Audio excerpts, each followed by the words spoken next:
My question is the banking pocket, which is firmly a domestic cyclical, already pricing in some of the negatives? And would you believe that the better managed banks, I mean, HDFC Bank provided for pain for FY22, so one would want to believe that they've already provided for whatever possible pain that might come there in that portfolio in FY22, so on and so forth. Some of the others might do so.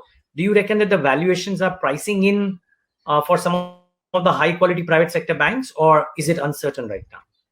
I don't think so. I think it's still uncertain category because as the sort of partial lockdown kind of gets implemented, you will have somewhat impact on the people's earning. So market will again make hypothesis, however small it is.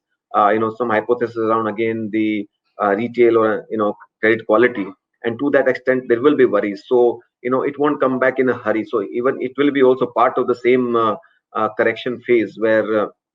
No matter what management say, market will have its own way of sort of factoring in the worries around the potential asset quality, and that comfort will come only when I think things start getting back, and that is the nature of the beast. So I feel that even in this correction, that sector will also probably participate, and you can see better levels to get into.